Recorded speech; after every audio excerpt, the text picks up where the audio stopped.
아줌마, 밥이나 드세요. 참견하지 말고. 여자가 끼어들고 있어. 군대 알아요? 대전의 한 국밥집, 취한 대령이 아르바이트생을 향해 고함을 지르고 있었습니다. 군대도 안 갔다 온 것 같은 애가. 손이 이렇게 느려서 쓰겠냐? 주변 손님들은 그의 어깨에 달린 무궁화 2개를 보고는 고개를 돌렸습니다.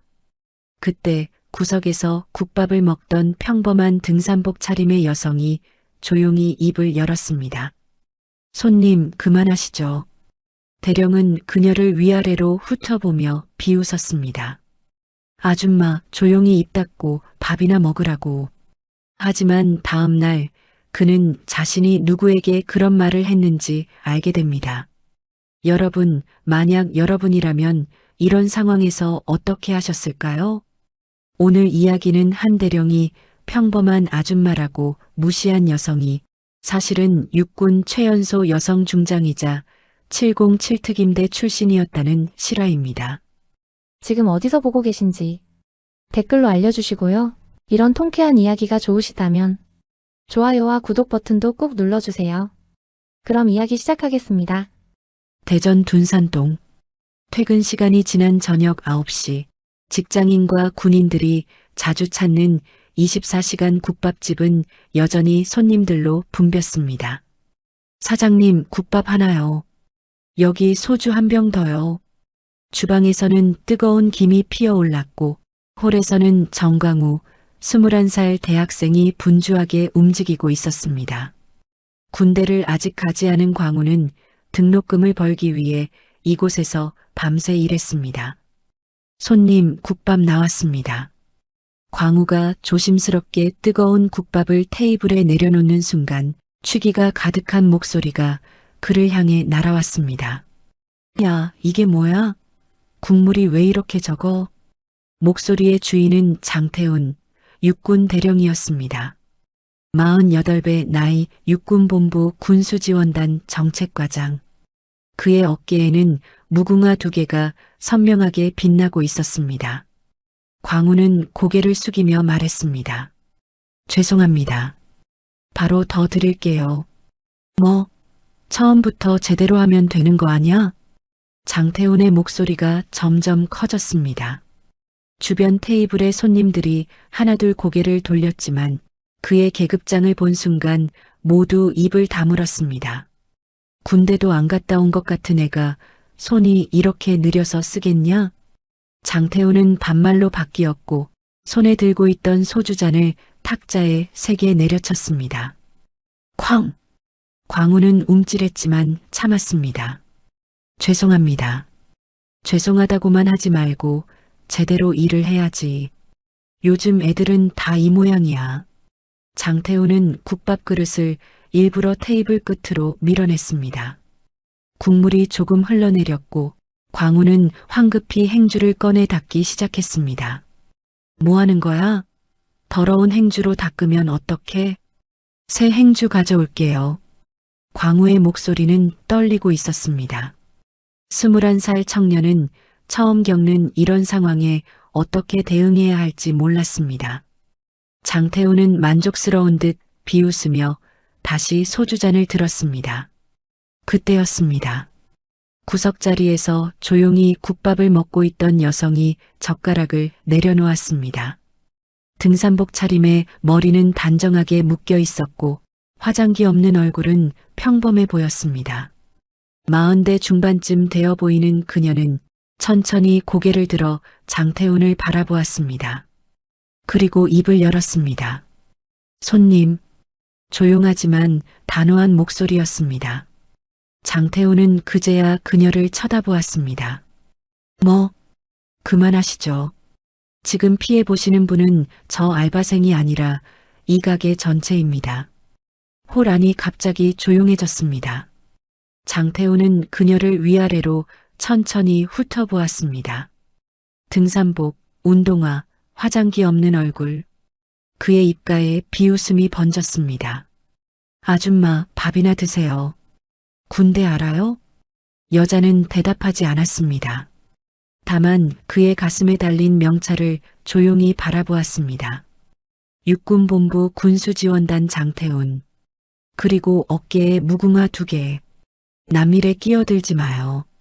여기가 어디라고 훈수질이야? 장태훈의 목소리는 점점 거칠어졌습니다. 계급장이 뭔지 알아요?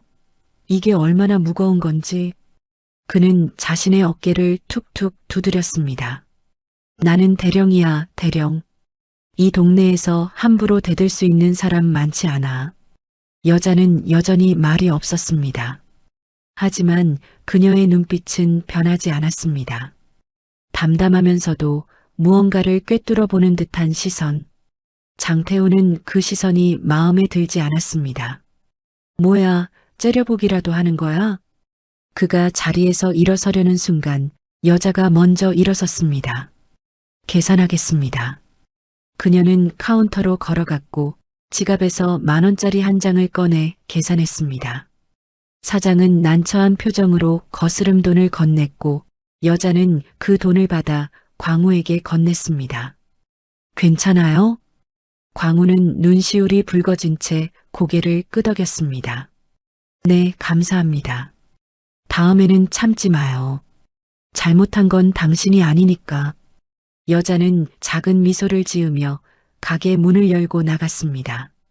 장태우는 그녀의 뒷모습을 보며 중얼거렸습니다. 뭐야, 저 아줌마. 잘난 척하네. 그는 다시 자리에 앉아 소주잔을 비웠습니다. 주변 손님들은 여전히 조용했고 광우는 떨리는 손으로 테이블을 닦았습니다. 1시간 후 장태우는 비틀거리며 가게 문을 나섰습니다. 야, 다음엔 제대로 해. 알았지? 광우를 향해 한 번 더 소리를 지르고는 택시를 잡아타고 사라졌습니다. 가게 안에는 불편한 침묵만이 남았습니다. 사장이 광우에게 다가왔습니다. 광우야, 괜찮아? 네, 괜찮아요. 하지만 광우의 손은 여전히 떨리고 있었습니다. 그날 밤 광우는 집으로 돌아가는 버스 안에서 생각했습니다. 아까 그분은 누구셨을까? 왜 나를 도와주신 걸까? 그리고 무엇보다 저런 사람이 정말 군인이라는 게 맞는 걸까? 같은 시각 계룡대 인근의 한 관사. 아까 그 여자는 침대에 앉아 정복을 바라보고 있었습니다. 옷걸이에 걸린 육군 정복, 그 어깨에는 별이 3개 달려 있었습니다. 중장. 그녀의 이름은 윤가현이었습니다. 다음 날 아침 6시, 계룡대 육군본부는 이미 분주하게 움직이고 있었습니다. 오늘은 특별한 날이었습니다. 새로운 인사조직 관리부 참모차장의 취임식이 있는 날. 군수지원단 사무실. 장태우는 평소보다 일찍 출근해 책상 앞에 앉아 있었습니다. 과장님, 일찍 오셨네요. 옆자리에 김중령이 인사를 건넸습니다. 오늘 취임식 때문에 일찍 나왔어. 새로 오시는 분이 누군지 알아? 잘 모르겠습니다. 여자 중장이라던데요? 여자? 장태우는 코웃음을 쳤습니다. 요즘 시대가 그렇긴 하지. 뭐, 어차피 우리랑 직접 상관은 없을 거야.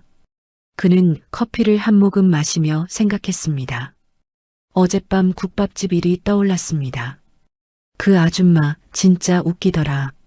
그때 다른 중이 한 명이 다가왔습니다. 과장님, 어제 국밥집 다녀오셨다면서요? 응? 누가 그래? 아까 행정병이 그러던데요. 과장님이 어제 국밥집에서 아르바이트생 제대로 혼내줬다고.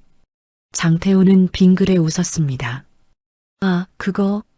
요즘 애들 너무 버릇없어서 한마디 했지. 군대도 안 갔다 온 것 같더라고. 역시 과장님이십니다. 요즘은 군기가 너무 없어요. 주변의 몇몇 장교들이 맞장구를 쳤습니다. 하지만 구석에 앉아있던 이소령은 고개를 저었습니다. 또 시작이네. 이소령은 알고 있었습니다. 장태훈이 얼마나 갑질이 심한 사람인지, 업체 사람들과 어울려 다니며 뒷돈을 챙기는 것도, 병사들을 사적으로 부리는 것도 모두 알려진 이야기였습니다. 하지만 아무도 입 밖에 내지 않았습니다. 진급 평정권을 쥐고 있는 사람에게 함부로 대들 수 없었으니까요. 그나저나 오늘 취임식 다들 준비됐지? 장태훈이 주변을 둘러보며 물었습니다. 네, 과장님. 정복 다 준비했습니다. 좋아. 오늘은 실수하지 말고 깔끔하게 하자. 그때 방송이 울렸습니다. 전 간부 주모. 오전 10시 본부 대회의실에서 신임 참모차장 취임식이 거행됩니다. 해당 인원은 정복 착용 후 9시 50분까지 집결 바랍니다. 장태호는 시계를 보았습니다. 아직 1시간 반이 남았습니다. 자, 우리도 슬슬 준비하자. 그는 자리에서 일어나 정복으로 갈아입기 시작했습니다. 거울 앞에 서서 계급장을 확인하고 무궁화 2개를 손으로 쓸어내렸습니다. 대령, 이 계급장만 있으면 어디 가서든 무시당하지 않지. 그는 만족스러운 표정으로 미소 지었습니다. 같은 시각 본부 관사단지. 윤가연은 이미 정복을 입고 있었습니다. 거울 앞에 선 그녀는 천천히 정복 단추를 채웠고 어깨에 별 3개를 확인했습니다. 가슴에는 줄지어 달린 훈장들, 공수휘장, 특전휘장, 그리고 707 특임대 배지. 문을 두드리는 소리가 들렸습니다. 차장님, 준비되셨습니까? 들어와요, 도경준이. 문이 열리고 최도경 준이가 들어왔습니다. 42, 707 특임대 시절 가연의 후임이었던 그는 지금은 가연의 운전과 수송을 담당하고 있었습니다. 차장님, 오늘 큰일 치르시는 날인데 긴장 안 되십니까? 가연은 고개를 저었습니다. 긴장보다는 어제 본 일이 자꾸 떠오르네요. 어제요? 국밥집에서 한 대령이 민간인을 괴롭히는 걸 봤어요. 도경의 표정이 굳었습니다. 처리하셨습니까? 아니요. 오늘이 이런 날이니까 참았어요.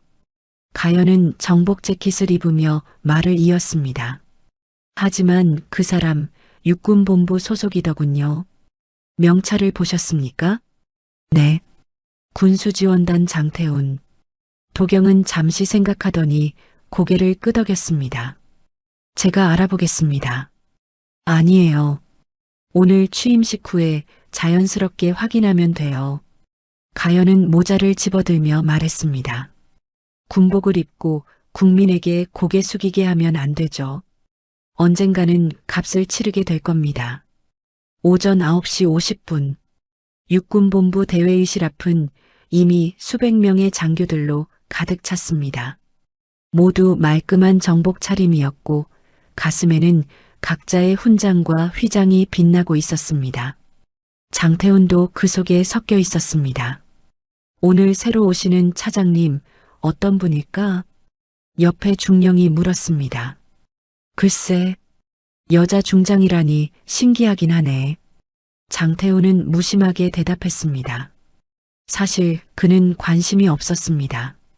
인사조직관리부 참모차장이 누가 되든 자신의 보직과는 크게 상관없다고 생각했으니까요. 회의실 문이 열렸습니다. 입장하십시오. 장교들이 줄지어 안으로 들어갔습니다.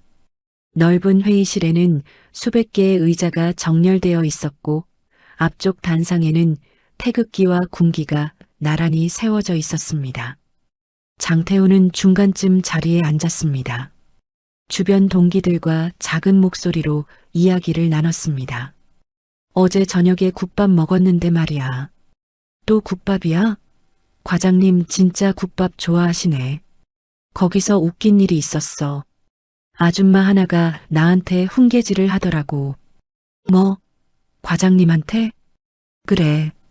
내가 알바생 1명 혼내주는데 옆에서 끼어들면서 그만하라고 하는 거야. 동기들이 피식 웃었습니다. 과장님이 가만뒀겠어요? 당연히 바로 정리해줬지. 아줌마 밥이나 드세요. 이렇게.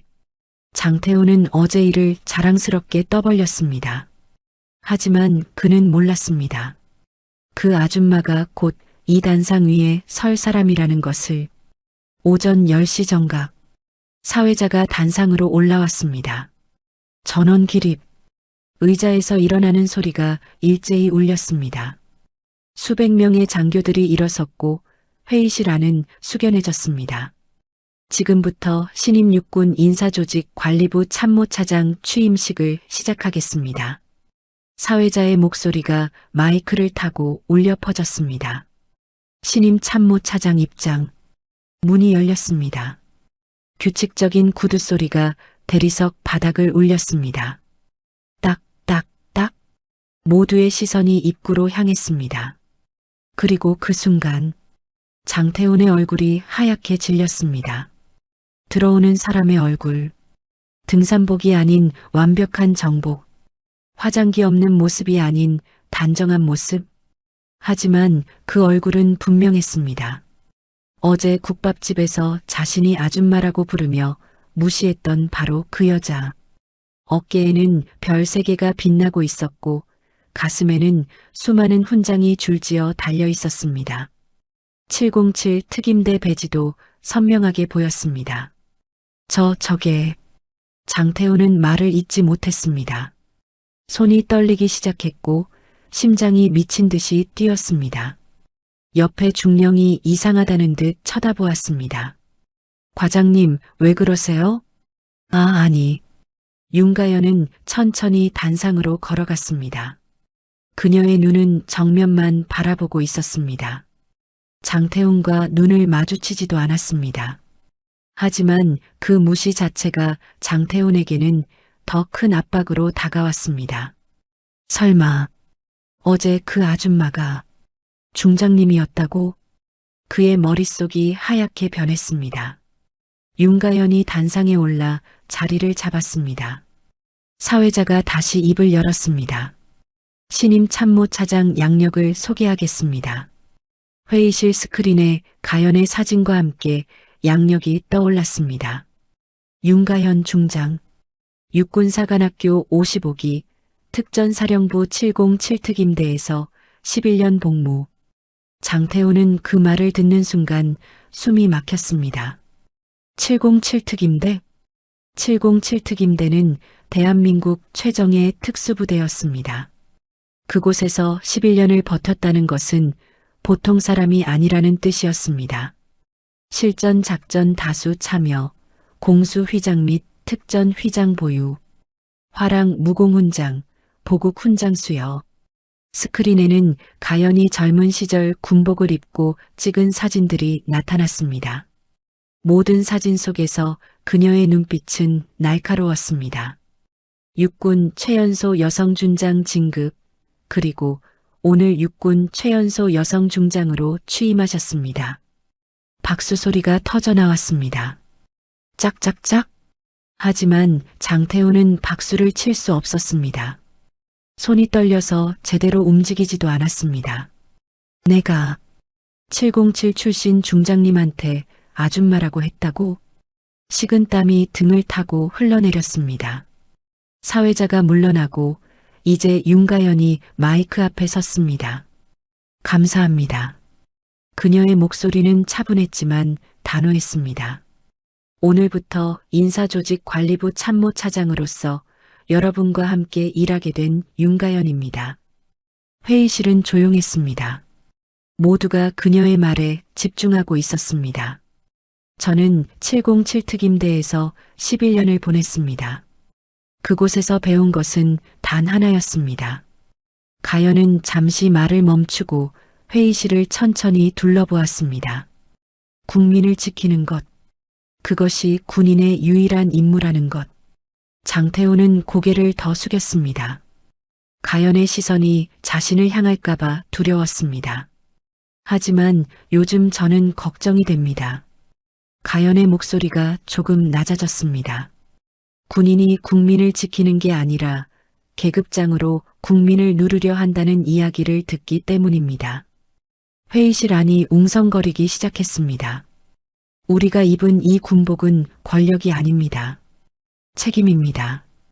가연은 자신의 어깨를 가볍게 두드렸습니다. 이 별도, 이 무궁화도 우리를 높이라고 있는 게 아닙니다.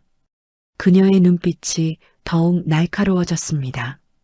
국민 앞에서 더 낮아지라고 있는 겁니다. 장태호는 숨을 참았습니다. 마치 자신에게 하는 말 같았습니다. 저는 이 자리에서 약속하겠습니다. 가연이 다시 입을 열었습니다. 군복을 입고 국민에게 해를 끼치는 사람이 있다면 계급이 무엇이든 반드시 바로잡겠습니다. 박수 소리가 다시 터져 나왔습니다. 하지만 이번에는 더 크고 강했습니다. 장태훈만 박수를 칠 수 없었습니다. 가연은 준비된 원고를 펼쳤습니다. 하지만 그녀는 원고를 읽지 않았습니다. 대신 종이를 천천히 접어 단상 위에 내려놓았습니다. 회의실 안이 조용해졌습니다. 무언가 예상치 못한 일이 벌어질 것 같은 분위기였습니다. 오늘 인사조직관리부 참모차장으로서 첫 번째로 짚고 넘어가야 할 일이 있습니다. 가연의 목소리가 회의실을 가득 채웠습니다. 장태훈의 심장이 더 빠르게 뛰기 시작했습니다. 어제 저녁 이 근처 식당에서 있었던 일입니다. 제발 아니길. 장태훈은 속으로 빌었습니다. 한 대령이 민간인을 군대식으로 위협하고 모욕했습니다. 회의실이 웅성거리기 시작했습니다. 장교들이 서로를 쳐다보며 수군거렸습니다. 군복 어깨에 달린 별과 무궁화를 마치 조폭 문신처럼 휘두른 겁니다. 가연의 목소리는 더욱 단호해졌습니다. 장태호는 고개를 깊숙이 숙였습니다. 온몸에서 식은땀이 흘러내렸습니다. 제발 내 이름만은, 제발. 하지만 가연은 멈추지 않았습니다. 그 대령은 21살 대학생 아르바이트생에게 반말을 했습니다. 욕설을 했습니다. 가연은 잠시 말을 멈추고 회의실을 둘러보았습니다. 그리고 자신의 계급장을 과시하며 주변 사람들이 감히 말을 못하게 만들었습니다. 침묵. 회의실은 핀 떨어지는 소리도 들릴 만큼 조용했습니다. 저는 그 자리에 있었습니다. 가연이 말했습니다. 하지만 제가 개입하지 않았습니다. 왜냐하면 오늘이 제 취임식이고 오늘 이후에 정식으로 처리하는 게 맞다고 판단했기 때문입니다. 장태훈의 얼굴은 이제 새하얗게 질려 있었습니다. 옆에 중령이 그를 쳐다보았습니다. 과장님, 설마. 장태훈은 대답할 수 없었습니다. 가연의 목소리가 다시 울려 퍼졌습니다. 육군본부 군수지원단 정책과장. 회의실 안의 모든 시선이 움직이기 시작했습니다. 장태훈 대령. 그 순간 수백 개의 시선이 일제히 장태훈에게 쏟아졌습니다. 자리에서 일어나십시오. 장태훈은 다리가 풀렸습니다. 일어서려고 했지만 비틀거렸습니다.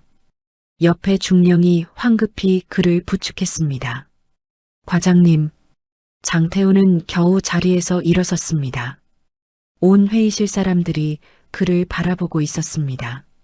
어떤 이는 놀란 표정이었고 어떤 이는 실망한 표정이었습니다. 가연은 단상에서 장태훈을 똑바로 바라보았습니다.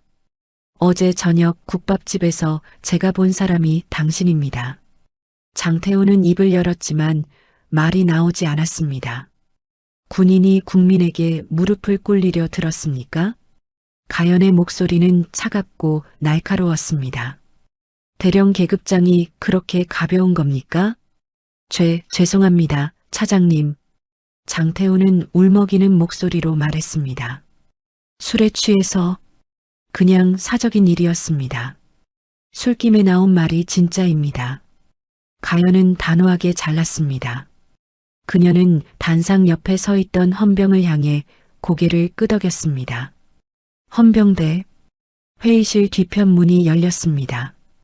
헌병 2명이 들어와 장태훈에게 다가갔습니다. 장태훈 대령, 동행하시죠.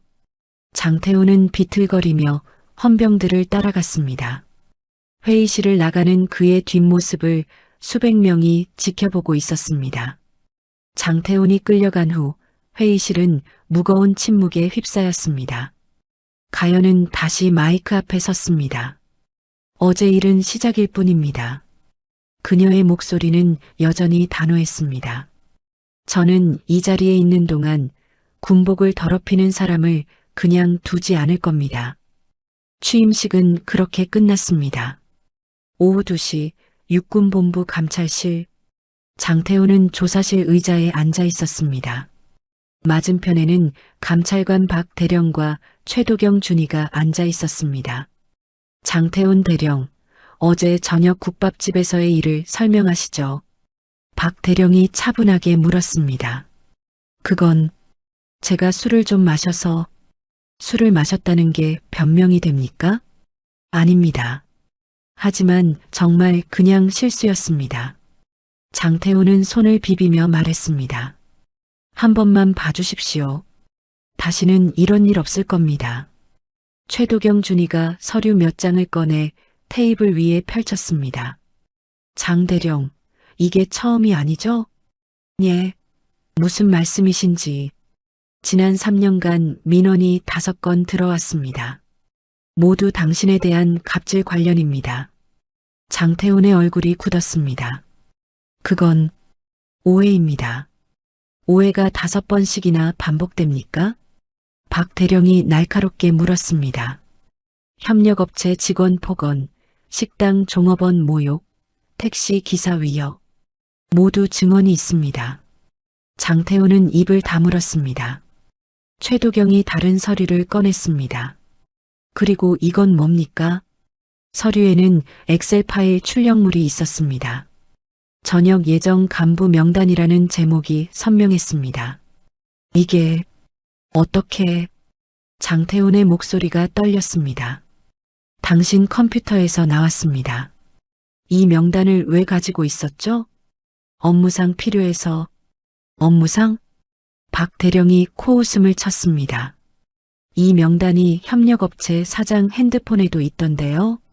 장태훈은 더 이상 말을 잇지 못했습니다. 전역 예정자 정보를 업체에 넘기고 그 대가로 뭘 받았습니까? 아닙니다. 그런 게 아니라. 그럼 뭡니까? 장태훈은 고개를 떨구었습니다. 최도경이 또 다른 서류를 꺼냈습니다. 그리고 이것도 설명해 보시죠. 서류에는 통화 녹취록이 적혀 있었습니다. 배경에 노래방 소리가 들리는 통화 내용이었습니다. 지난번처럼 챙겨주시면 서류는 제가 알아서 맞춥니다. 장태훈의 목소리였습니다. 과장님, 이번에도 VIP룸으로 준비해 놓겠습니다. 상대방의 목소리도 선명했습니다. 이건 언제 녹음한 겁니까? 작년 10월입니다. 출장 간다고 보고하신 날이죠. 박 대령이 말했습니다. 그런데 출장비 내역을 보니 고급 노래방, 술집 영수증이 나오더군요. 장태훈은 이제 완전히 무너졌습니다. 죄송합니다. 정말 죄송합니다. 조사실 문이 열리고 한 명의 병사가 들어왔습니다. 이등병 계급장을 단 젊은 청년이었습니다. 이병 김민수 들어오겠습니다. 병사는 긴장한 표정으로 경례를 했습니다. 박 대령이 그를 앉게 했습니다. 긴장하지 말고 사실대로만 말하면 됩니다. 네, 알겠습니다. 당신은 장태훈 대령의 운전병이었죠? 네, 맞습니다. 최도경이 물었습니다. 근무 중에 사적인 일을 시킨 적이 있습니까? 김민수는 잠시 망설였습니다. 장태훈을 향해 눈빛을 보냈지만 장태훈은 고개를 숙이고 있었습니다. 말해도 됩니다. 여기서 한 말 때문에 불이익은 없습니다. 박 대령이 다독였습니다. 김민수가 천천히 입을 열었습니다. 회식 끝나고 대리운전 대신 저한테 운전하라고 하셨습니다. 몇 번이나? 3번. 아니, 4번 정도 됩니다. 그게 다입니까? 김민수는 더 떨리는 목소리로 말했습니다. 과장님 댁 이사할 때 군 차량을 빼서 짐을 옮겼습니다. 언제였습니까? 올해 4월이었습니다. 장태훈은 여전히 고개를 들지 못했습니다. 박 대령이 다른 서류를 펼쳤습니다. 4월 15일 토요일.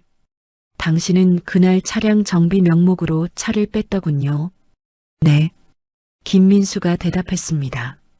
그날 저는 아침 6시부터 밤 10시까지 과장님 댁 이사를 도왔습니다. 보상은 받았습니까? 다음 주 휴가를 하루 더 주신다고 하셨는데 결국 못 받았습니다. 최도경이 고개를 끄덕이며 기록했습니다. 다른 병사들도 비슷한 일을 겪었습니까? 네. 행정병 후임도 과장님 개인 서류 작업을 자주 시키셨습니다. 어떤 서류였습니까? 자녀 대학 입시 서류, 보험 서류, 그런 것들이었습니다. 김민수의 증언이 끝나고 다른 병사가 들어왔습니다. 일병 박준혁 행정병이었습니다. 일병 박준혁입니다. 당신도 장 대령 밑에서 근무했죠? 네, 맞습니다. 사적인 일을 시킨 적이 있습니까? 박준혁은 주저없이 대답했습니다. 많습니다. 개인 문서 작업, 인터넷 쇼핑 대신 해주기, 택배 받아주기. 근무 시간에? 네, 근무 시간에 하라고 하셨습니다. 박 대령이 눈살을 찌푸렸습니다. 그럼 당신 본래 업무는 언제 했습니까? 야근하거나 주말에 나와서 했습니다. 주말 근무에 대한 보상은 없었습니다. 과장님이 눈치 주셔서 보고도 못했습니다. 증언이 이어질수록 장태훈의 얼굴은 더욱 창백해졌습니다. 마지막으로 상병 한 명이 더 들어왔습니다. 상병 정우진입니다. 당신은 무슨 일을 했습니까? 저는 과장님, 아드님, 과외 선생님을 구해드렸습니다. 그게 당신 업무였습니까? 아닙니다. 하지만 안 하면 휴가를 못 나갈 것 같아서 정우진의 목소리는 떨렸습니다. 그리고 한 번은 과장님 차 세차도 했습니다. 개인 차량이었습니다. 박 대령은 서류를 덮으며 한숨을 쉬었습니다. 충분합니다. 나가보세요. 병사들이 모두 나간 후 조사실은 무거운 침묵에 휩싸였습니다. 다음 날 오전 감찰실. 윤가연이 직접 조사실에 들어왔습니다. 테이블 위에는 두툼한 서류 뭉치가 쌓여 있었습니다. 차장님, 조사 결과입니다. 박 대령이 보고했습니다. 가연은 서류를 천천히 넘겼습니다. 첫 번째 페이지, 전역 예정자 명단. 이 명단에 있는 사람들 추적했습니까? 네. 15명 중 11명이 같은 업체로 취직했습니다. 같은 업체? 태양물산입니다.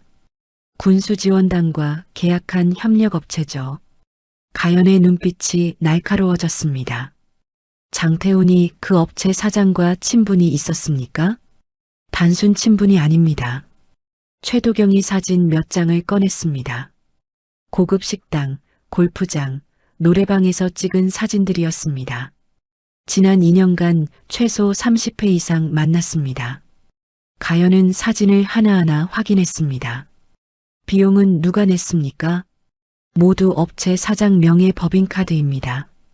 금액은 한 번에 평균 100만 원에서 200만 원, 총액은 4천만 원이 넘습니다. 가연은 서류를 덮으며 말했습니다. 계속하세요. 박 대령이 다음 서류를 펼쳤습니다. 출장비 부정 사용 내역입니다. 어떤 식으로? 출장을 간다고 보고하고 실제로는 업체 사장과 유흥업소를 다녔습니다. 증거는 신용카드 사용 내역과 위치 기록이 일치합니다. 최도경이 덧붙였습니다. 그리고 출장비로 받은 금액은 모두 개인 계좌로 입금됐습니다. 총액은 1년에 약 1,200만 원입니다. 가연은 잠시 침묵했습니다. 그녀의 손이 서류를 꽉 쥐었습니다. 병사 사적 사용권은요? 증언한 병사만 5명, 추가 조사 중인 병사가 3명 더 있습니다. 박 대령이 말했습니다. 모두 비슷한 증언입니다. 개인 심부름, 차량 사적 사용, 주말 근무 강요. 처벌받은 사람은 한 명도 없습니다. 모두 참고 넘어갔습니다. 가연은 자리에서 일어났습니다. 창밖을 바라보며 말했습니다. 한 사람의 일탈이 아니군요. 네, 차장님. 이걸 관행이라고 부른 순간 군 전체가 같이 썩는 겁니다. 가연은 돌아서며 물었습니다. 업체 사장은 어디 있습니까? 구속됐습니다. 뇌물 공여 혐의로 장태훈과 함께 일한 사람은 김중령이 있습니다. 현재 조사 중입니다. 가연은 고개를 끄덕였습니다. 보고서 정리해서 올려주세요. 군검찰에 송치해야 합니다. 알겠습니다, 차장님. 가연이 문을 열고 나가려는 순간 박 대령이 물었습니다. 차장님, 이 정도면 파면감입니까? 가연은 돌아서서 대답했습니다. 파면은 기본입니다. 형사 처벌까지 받아야 합니다. 그녀의 목소리는 차가웠습니다. 군복을 벗는 건 좋습니다. 다만 그냥은 아닙니다. 일주일 후 육군본부 징계위원회. 장태호는 정복이 아닌 평상복 차림으로 회의실에 앉아 있었습니다. 이미 보직에서 해임된 상태였습니다. 앞에는 징계위원 5명이 앉아 있었고 가운데에는 소장 1명이 위원장으로 자리했습니다. 장태훈 전 대령, 최후 진술하십시오. 위원장이 말했습니다.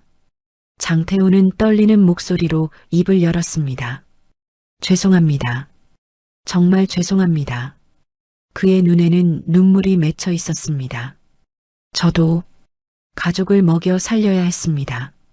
그래서 가족을 위해서라면 법을 어겨도 된다는 겁니까? 위원 중 1명이 날카롭게 물었습니다. 아닙니다. 그게 아니라 다들 그렇게 하길래 다들 그렇게 한다고요? 위원장이 서류를 넘기며 말했습니다. 당신은 3년간 4천만 원이 넘는 접대를 받았습니다. 그건 출장비를 부정 사용해 1,200만 원을 챙겼습니다. 죄송합니다. 병사들을 사적으로 부려먹고 전역 예정자 정보를 팔아넘겼습니다. 위원장의 목소리는 점점 높아졌습니다. 이게 가족을 먹여 살리기 위해서였습니까? 장태호는 더 이상 대답하지 못했습니다. 위원들이 잠시 협의를 했습니다. 몇 분 후 위원장이 다시 입을 열었습니다. 장태훈 전 대령에게 파면을 결정합니다. 위원장님, 그리고 이 사건은 군검찰에 송치됩니다. 형사 처벌을 받게 될 것입니다. 한 번만 봐주십시오. 장태훈은 무릎을 꿇었습니다. 하지만 위원장은 고개를 저었습니다. 당신이 병사들에게 한 번이라도 봐줬습니까? 침묵. 당신이 국민들에게 한 번이라도 미안해했습니까? 장태훈은 고개를 떨구었습니다. 퇴장하십시오. 같은 시각 군수지원단 사무실. 김중령도 짐을 싸고 있었습니다. 그도 보직 해제를 받은 상태였습니다. 중령님, 정말 가시는 겁니까? 후임 소령이 물었습니다. 어쩔 수 없지. 징계위원회 결과 나오면 나도 끝이야. 김중령은 씁쓸하게 웃었습니다. 과장님만 믿고 따라갔는데 이렇게 될 줄은 몰랐어. 그래도 중령님은 직접 돈을 받지는 않으셨잖아요. 알면서도 모른 척한 게 죄야. 나도 공범이지. 김중령은 마지막 서류를 가방에 넣으며 말했습니다. 후임들한테 전해줘. 절대 이런 짓 하지 말라고. 그는 사무실 문을 나서며 뒤돌아보지 않았습니다. 한편 태양물산 사무실. 업체 사장 최만수도 구치소에서 조사를 받고 있었습니다. 최만수 씨, 장태훈에게 얼마를 줬습니까? 검사가 물었습니다. 정확히는 모르겠습니다. 모른다고요? 식사, 골프, 노래방. 다 합치면 5천만 원은 넘을 겁니다. 그 대가로 뭘 받았습니까? 계약 정보를 미리 알려줬습니다. 그리고 전역 예정자들도 소개해줬죠. 최만수는 한숨을 쉬었습니다. 저도 이렇게까지 될 줄은 몰랐습니다. 한 달 후 대전 국밥집. 정강우는 여전히 그곳에서 일하고 있었습니다. 하지만 표정은 한 달 전보다 훨씬 밝아져 있었습니다. 광우야, 오늘 손님 많네. 사장이 말했습니다. 네, 요즘 장사 잘 되시는 것 같아요. 그러게. 한 달 전 그 일 이후로 오히려 손님이 더 늘었어. 사장은 빙그레 웃었습니다. 그때 가게 문이 열렸습니다. 평상복 차림의 여자가 들어왔습니다. 광우는 그 얼굴을 보자마자 알아봤습니다. 그때 그분, 윤가현이었습니다. 안녕하세요. 국밥 한 그릇 주세요. 네, 잠깐만요. 광우는 황급히 주방으로 뛰어갔습니다. 가연은 구석자리에 앉아 주변을 둘러봤습니다. 한 달 전 장태훈이 앉았던 그 자리였습니다. 잠시 후 광우가 국밥을 들고 왔습니다. 여기 있습니다. 고맙습니다. 가연은 국밥을 받아들며 광우를 바라봤습니다. 그날 이후로 괜찮았어요? 네, 덕분에요. 광우는 수줍게 웃었습니다. 사실은 나중에 뉴스 보고 알았어요. 그분이 중장님이셨다는 거. 뉴스까지 나왔나요?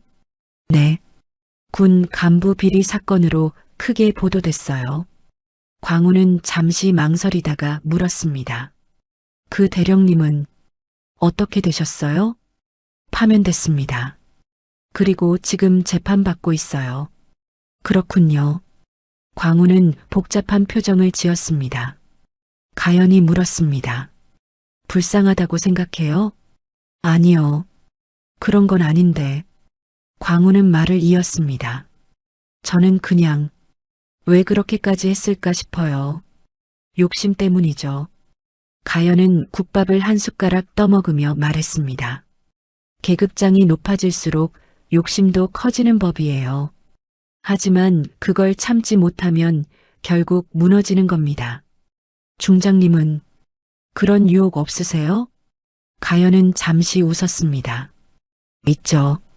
당연히 있어요. 그럼 어떻게 참으세요? 제 어깨를 봐요. 가연은 자신의 어깨를 가볍게 두드렸습니다. 여기 별이 3개 달려 있어요. 하지만 이건 제 것이 아닙니다. 네. 이건 국민들이 믿고 맡긴 거예요. 그 믿음을 배신하면 안 되죠. 광우는 고개를 끄덕였습니다. 저도 군대 가면 그런 마음 가지겠습니다. 군대 가요? 네. 다음 달에 입대합니다. 가연은 놀란 표정을 지었습니다. 벌써요? 네. 등록금도 어느 정도 모았고 이제 갈 때가 된 것 같아서요. 광우는 씩 웃었습니다. 중장님처럼 멋진 군인이 되고 싶어요. 가연은 잠시 광우를 바라봤습니다. 그리고 조용히 말했습니다. 당신은 이미 훌륭해요. 그날 참고 버텼잖아요. 아니에요. 저는 그냥 무서워서 참은 거예요. 그래도 참은 거잖아요. 그게 용기입니다. 광우의 눈시울이 붉어졌습니다. 감사합니다, 중장님. 가연은 국밥을 다 먹고 일어났습니다. 계산을 하려는데 사장이 손을 저었습니다. 중장님, 오늘은 서비스입니다. 아니에요. 돈은 내야죠. 저도 뉴스 봤습니다. 그날 일 때문에 고생 많으셨죠. 사장은 진심 어린 표정으로 말했습니다. 이 동네 사람들 다 알아요. 중장님이 우릴 지켜주신 거. 가연은 결국 돈을 내고 가게를 나섰습니다. 2달 후 군사법원. 장태우는 수임복을 입고 피고인석에 앉아 있었습니다. 얼굴은 수척해졌고 눈빛은 초점을 잃은 채였습니다. 방청석에는 그의 가족이 앉아 있었습니다. 아내와 대학생 아들, 고등학생 딸, 모두 고개를 숙이고 있었습니다. 피고인 장태훈, 일어서십시오. 군판사가 말했습니다. 장태훈은 비틀거리며 일어섰습니다. 피고인은 군인의 신분으로 뇌물수수, 직권남용, 병사 사적 사용 등 총 13건의 범죄를 저질렀습니다. 군판사는 서류를 넘기며 계속했습니다. 특히 국민의 세금으로 운영되는 군대에서 개인의 이익을 위해 권력을 남용했습니다. 죄송합니다. 장태훈의 목소리는 떨렸습니다. 피고인은 반성하고 있습니까? 네. 정말 죄송합니다. 그럼 왜 그랬습니까? 군판사의 질문에 장태훈은 대답하지 못했습니다. 검사가 일어나 말했습니다. 판사님, 피고인은 3년간 지속적으로 범죄를 저질렀습니다. 계속하십시오. 업체로부터 받은 금품만 5천만 원이 넘고 부정 사용한 출장비는 1,200만 원입니다. 검사는 서류를 들어보이며 말을 이었습니다. 그리고 병사 5명을 사적으로 부려먹었고 전역 예정자 정보를 불법으로 유출했습니다. 피고인 할 말 있습니까? 장태훈은 고개를 떨구었습니다. 다 제 잘못입니다. 처음부터 그렇게 생각했습니까? 아니요. 처음에는 다들 그렇게 하니까 괜찮다고 생각했습니다. 다들 그렇게 한다고요? 군판사의 목소리가 차갑게 식었습니다. 그럼 당신은 법이 아니라 관행을 따른 겁니까? 죄송합니다. 변호인 할 말 있습니까? 장태훈의 변호사가 일어섰습니다. 판사님, 피고인은 지금 깊이 반성하고 있습니다. 반성만으로 충분합니까? 피고인에게는 부양할 가족이 있습니다. 선처를 부탁드립니다. 하지만 군판사는 고개를 저었습니다. 가족이 있다는 것이 범죄를 가볍게 만드는 이유가 될 수 없습니다. 방청석에서 장태훈의 아내가 흐느끼기 시작했습니다. 판결을 선고하겠습니다. 군판사가 서류를 들었습니다. 피고인 장태훈에게 징역 3년을 선고합니다. 판사님, 그리고 추징금 6,200만 원을 명합니다. 장태훈은 그 자리에 주저앉았습니다. 재판을 마칩니다. 법정을 나가는 장태훈의 뒷모습은 초라했습니다. 한때 어깨에 무궁화 2개를 달았던 대령, 이제는 수갑을 찬 죄수가 되어 법정을 떠났습니다. 방청석의 가족들은 울음을 참지 못했습니다. 같은 시각 육군본부, 윤가연은 이 소식을 보고받았습니다. 차장님, 장태훈 전 대령 판결이 나왔습니다. 최도경이 보고했습니다. 징역 3년, 추징금 6,200만 원입니다. 가연은 잠시 침묵했습니다. 가족들은 법정에 와 있었다고 합니다. 가연은 창밖을 바라보며 말했습니다. 결국 혼자만 망가진 게 아니네요. 네, 그렇습니다. 이게 가장 안타까운 부분이에요. 가연의 목소리는 낮았습니다. 한 사람의 잘못이 가족 전체를 무너뜨리는 거죠. 판결 이후 육군본부는 달라지기 시작했습니다. 윤가연의 주도로 병영 문화 개선 작업이 본격적으로 시작됐습니다. 전 간부 주모, 오늘부터 병영 문화 개선 교육을 실시합니다. 방송이 울려 퍼졌습니다. 대회의실에는 다시 수백 명의 장교들이 모였습니다. 하지만 2달 전과는 분위기가 완전히 달랐습니다. 윤가연이 단상에 올랐습니다. 장태훈 전 대령 사건 모두 아실 겁니다. 조용한 회의실에 그녀의 목소리만 울렸습니다. 그는 징역 3년을 선고받았습니다.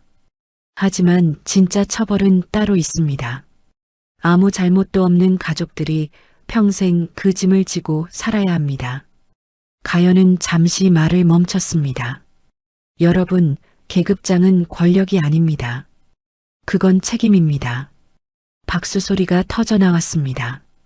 석 달 후 늦가을, 윤가연의 저녁식이 일주일 앞으로 다가왔습니다. 그날 오후 육군본부 정문 앞, 머리를 짧게 깎은 한 명의 훈련병이 서 있었습니다. 정광우였습니다. 훈련병 정광우, 면회 신청합니다. 경비병이 확인하고 안으로 안내했습니다.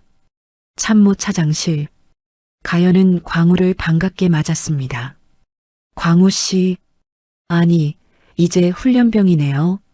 네, 중장님. 훈련병 정광우입니다. 광우의 목소리는 힘차고 또렷했습니다. 전역하신다는 소식 들었습니다. 꼭 인사드리고 싶었습니다. 고마워요. 잘 지내고 있어요? 네. 중장님처럼 멋진 군인이 되고 싶습니다. 가연은 미소 지었습니다. 당신은 이미 훌륭해요. 그날 참고 버텼잖아요. 저녁식 날 제가 가도 될까요? 물론이죠. 당신이 꼭 와줘야 해요. 광우는 경례를 하고 물러났습니다. 가연은 창밖을 바라봤습니다. 23년간의 군 생활. 이제 정말 끝이 다가오고 있었습니다. 일주일 후 윤가연의 저녁식 날. 육군본부 본청 앞 광장. 공식 행사가 끝나고 가연은 마지막으로 본부 건물을 나섰습니다. 그런데 놀라운 광경이 펼쳐졌습니다. 본청에서 정문까지 이어지는 길 양옆으로 수백 명의 군인들이 줄지어 서 있었습니다. 사병부터 장성까지 모두 자발적으로 나온 것이었습니다. 가연은 걸음을 멈췄습니다. 이게 무슨... 최도경 준이가 옆에서 말했습니다. 차장님을 배웅하고 싶다고 모두 나왔습니다. 가연은 천천히 걸었습니다. 군인들이 하나둘 경례를 했습니다. 감사했습니다, 중장님. 중장님 덕분에 달라졌습니다. 그 사이 훈련병 한 명이 앞으로 나왔습니다. 정광우였습니다. 윤가연 중장님, 육군 훈련병 정광우 보고합니다. 광우의 목소리는 떨렸지만 힘찼습니다. 중장님처럼 부끄럽지 않은 군인이 되겠습니다. 가연은 처음으로 눈시울이 붉어졌습니다. 고맙습니다. 당신들 덕분에 제가 여기까지 올 수 있었습니다. 그녀는 마지막 경례를 했습니다. 수백 명의 군인들이 일제히 경례로 답했습니다. 정문을 나서며 최도경이 물었습니다. 차장님, 이제 어디로 가실 겁니까? 이제는 계급장 없이도 할 수 있는 일을 찾아야죠. 가연은 웃으며 말했습니다. 군대는 떠나도 군인 정신은 제가 들고 갈 겁니다. 몇 달 후, 평범한 동네 공원. 벤치에 앉아있는 여자가 있었습니다. 등산복 차림, 편안한 표정의 윤가연이었습니다. 학교를 마치고 뛰어가는 아이들을 바라보며 그녀는 미소 지었습니다. 옆 벤치에서 라디오 소리가 들렸습니다. 최근 군 비리 척결과 병역 문화 개선으로 큰 박수를 받은 윤가연 전 중장에 대한 국민들의 응원이 이어지고 있습니다. 가연은 고개를 저으며 중얼거렸습니다. 시끄럽네. 조용한 게 좋은데. 그녀는 일어나 천천히 공원길을 걸었습니다. 어깨에는 더 이상 별이 없었지만 그녀의 걸음걸이는 여전히 단단했습니다. 계급장을 내려놓아도 별은 사람들 마음속에 남는 법이니까요. 오늘의 이야기를 들어주셔서 감사합니다.